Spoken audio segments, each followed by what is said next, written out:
z nami poslanka v Državnem zboru, Hrastničanka Nina Mavrović, sicer pa novinarka, medijka, glasbenica in še mnogo talentov. Kaj več pa bo danes povedala kar sama. Lep pozdrav, gospa Nina. Lep pozdrav. Danes sva se dobili tu pred glasbeno šolo in pa še ena pomembna stavba je zadaj za najinim hrbtom, pa mogoče kar več povete sama. Ja, res je, to je, če rečem po domač, moj konc, ne. Stavba za nama je hiša, v kateri živim. Glasbena šola je bila en tak pomemben segment v tvojem življenju. Res je, glasbena šola je pa tudi stavba, v kateri sem preživela 10 let mladosti. In sicer sem obiskovala klavir, balet, sodobni ples, teorija gre tudi s tem in je potem na dolgi rok v bistvu zelo zaznamovala moje življenje, ne. Mediji, glasbena šola so te zaznamovali. Kako si sploh prišla v medije? Glasbeno šolo razumemo. Tako blizu si živela, da si skoraj mogla. Kaj pa mediji, novinarstvo? Ja, prav daleč res tlele nisem imela. Nekako je bilo kar logično, da se bom vključila, glede na to, da sem skozi poslušala, kadar so okna odprle razne inštrumente, no pa tudi doma vsi igrajo.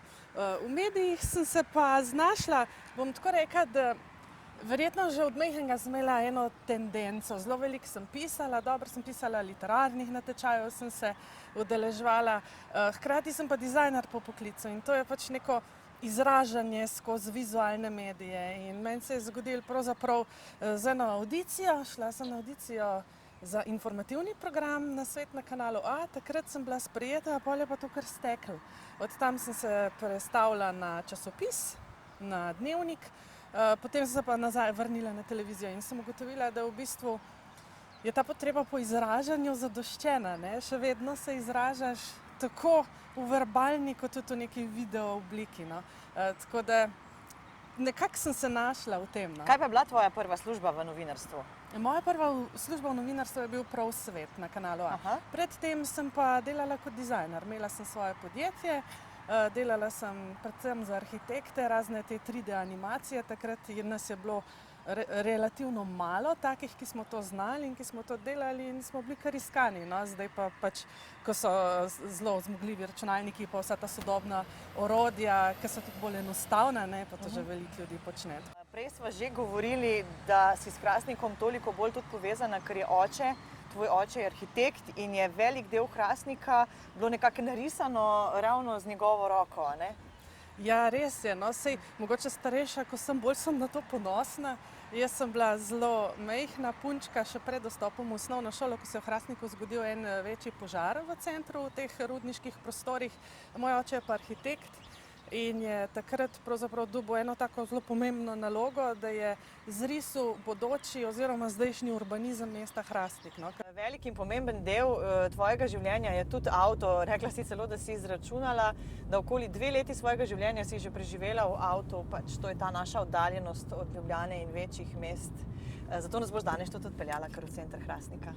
Ja, res je, se bomo kar odpeljali, sicer Hrastnik ima kratke razdalje, jaz po njem grem najrajši peš.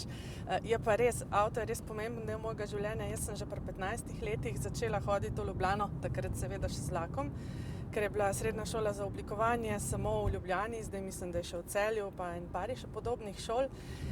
In pravzaprav od takrat naprej sem skozi vezana na Ljubljano. Ja, 2 leti življenja sem že preživela v avtu, no. Pa še jih boš Pa nekaj še jih verjetno. bom, nič ne kaže, da se bo to kmalu kaj nehalo. Velik del pri tebi je tudi show biznis, vsekakor ne moreva mimo tega. Big Brother glasba. Najprej povemo, kako je bilo s televizijo, z Big Brotherjem, pa potem bova nadaljevali. Čisto enostavno je bilo, zelo veliko let nazaj, 12-13, sem se prijavila v enega izmed prvih resničnostnih šovov. Jaz sem človek, ki pravim, da je treba pač vsakega izziva, ki te potegne, se lotiti. In se vsega lotam. In včasih se lotiš tudi kakšne stvari, ki mogoče se ne izteče glih vrhunsko, je pa izkušnja. Zanimiva izkušnja verjetno. Zelo zanimiva izkušnja. Iz vsake izkušnje se ogromno naučimo, tako da tisti ljudje, ki trdijo, da nikoli niso naredili nobene napake ali pa da se nikoli niso nič narobe odločili, jaz se jih kar bojim, zaradi tega, ker po moje ali zelo lažejo ali imajo pa zelo malo izkušenj. Glede na to, da si bila v enem takem prepoznavnem šovu, si verjetno tudi neka spoznanstva takrat sklepala in tako sploh tudi si imela željo delati v medijih, neke glasbene stvari. Kako je pa potem se pot razvila naprej? Ja, to je res. V bistvu ti ena taka udeležba odpre ogromno vrat.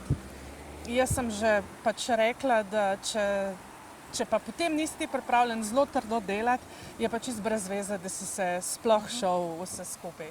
In delati je treba ne delati, ampak garata. Ne?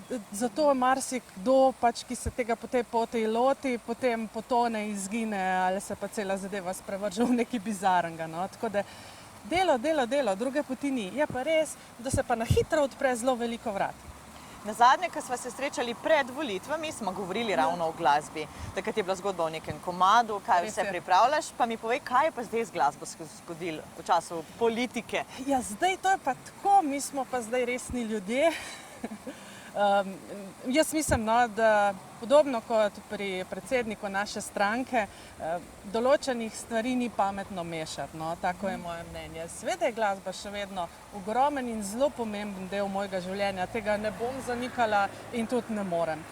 Je pa res, da v tem trenutku sem predstavnica ljudi, ki so me izvolili v parlamentu, moram se z zelo pomembnimi zadevami ukvarjati. To niso neke banalnosti in je primerno v bistvu, da temu posvetim ves svoj čas. No. Kaj pa sicer razmišljaš tudi potem, po koncu mandata, ali še nadaljevati v politiki, ali so kakšne druge poti odprte? Včasih si zaradi tega odmika celo kakšna vrata morda zapreš, stvari gredo naprej. Ja, prav gotovo je. To je ena stvar, ki je v Sloveniji mogoče malo problematična, da politiki veljajo kot za nek nezaposljiv kader v bistvu potem po politični karieri. Ta imidž je treba spremeniti in ga je treba poboljšati. Sicer pa jaz vedno tako pravim, do zdaj sem 17 let delala v gospodarstvu, znam delati, v končni fazi sem tudi iskan kader.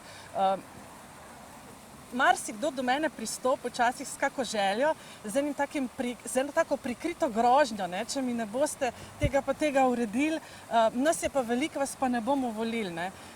To pri meni ne deluje. Ne? Jaz nisem v politiki v tem trenutku zato, da bom nujno dobila še naslednji mandat. Jaz v tem trenutku hočem pač narediti, kar lahko naredim, naslednji mandat pa ni moja življenjska nuja.